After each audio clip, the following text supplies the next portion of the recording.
fat was treated like the problem. Cut fat, eat lean, stay disciplined, and fat loss should happen effortlessly. But for many people, the opposite happened. Hormones feel off, hunger becomes unpredictable, stress tolerance drops, and fat loss gets harder, not easier. This video isn't about fat being magic, but it's about what happens when the body doesn't get enough of it, and how that quietly disrupts hormonal regulation and fat loss. Low-fat eating didn't become popular by accident. For decades, fat was blamed for weight gain, heart disease, metabolic dysfunction. You can look at all of those studies that were done, see how biased they were, and they were not completely accurate. So, however, people learned to avoid fat.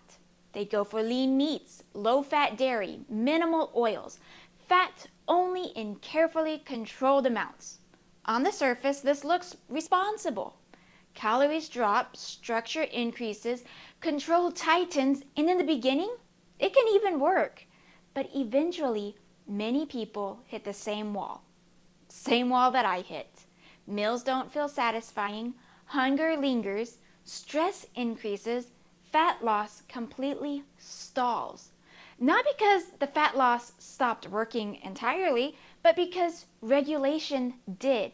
Regulation within the body. Dietary fat is not just energy, it's information. Fat plays a role in hormone production, nervous system regulation, satiety signaling, stress hormone balance. When fat intake is consistently too low, especially alongside restriction, intense training, or life stress, the body doesn't interpret that as discipline. It interprets it as uncertainty. And uncertain bodies don't prioritize fat loss. They prioritize protection.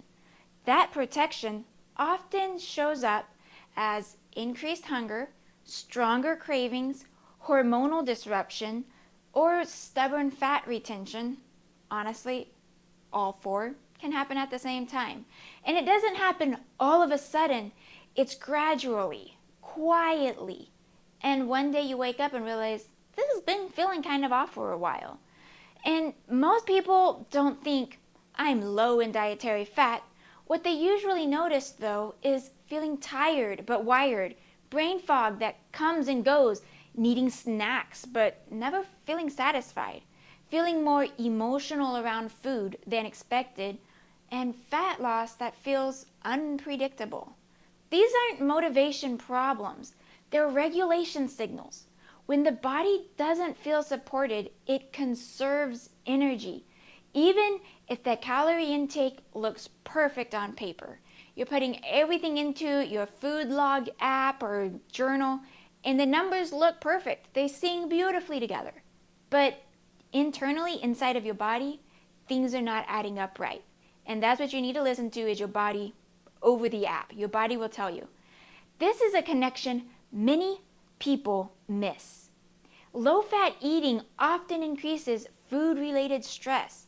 Meals don't feel complete, relief doesn't last, hunger returns quickly, so the brain compensates, thinking about food more, craving more, needing more willpower.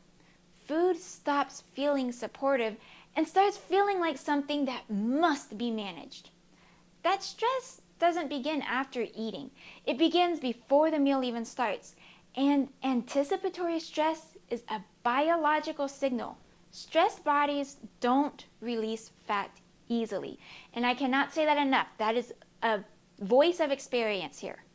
If your body is stressed out, you're not going to be losing that fat like you hope to. You're not going to be building that muscle like you've been trying to do. When dietary fat is reintroduced gradually, without fear, the body often responds in predictable ways. Hunger feels steadier.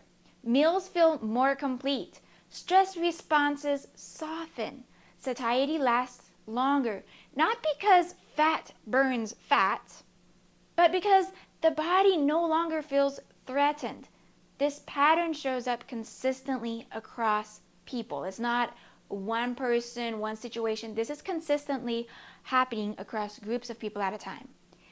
It's something, though, that many individuals only understand after experiencing it for themselves.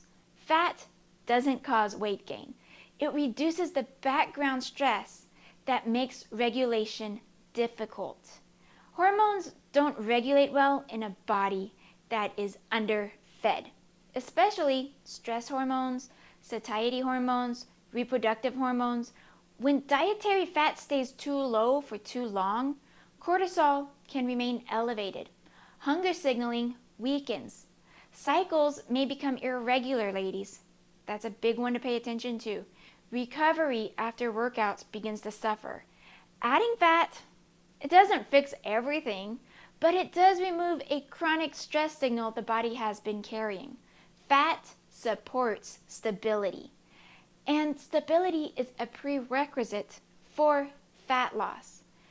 Protein and fat are not interchangeable though, so please pay attention to that. We're not switching out fats for protein and nah.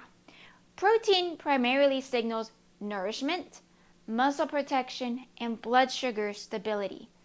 Fat primarily supports hormone signaling, nervous system regulation, and sustained calm energy.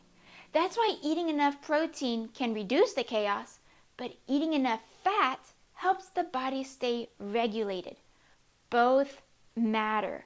They just speak to the body differently for different purposes. This isn't a video about eat unlimited fat or fat over everything or carbs are bad.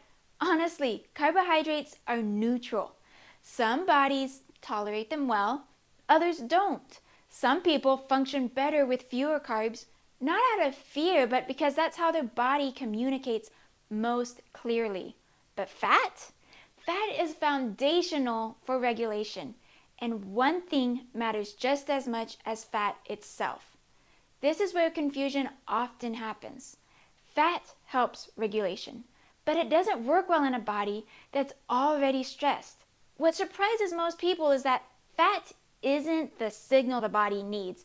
There's another signal that has to come first, one that lowers stress enough for fat to actually do its job. That's what's explained in the protein video that I posted earlier this week. When that signal is in place, fat becomes stabilizing instead of overwhelming. Fat loss doesn't improve because food is controlled harder. It improves when stress decreases, hormones stabilize, meals feel satisfying, the body stops bracing. Fat loss works best in regulated bodies. Not perfect ones, not fearful ones, not regulated ones. If fat loss feels harder than it should, if food feels stressful instead of supported, if your body feels tense instead of cooperative, the issue may not be effort. It may be missing signals. Fat isn't the enemy. Fear is. And when the body feels supported, fat loss stops feeling like a fight and starts feeling predictable.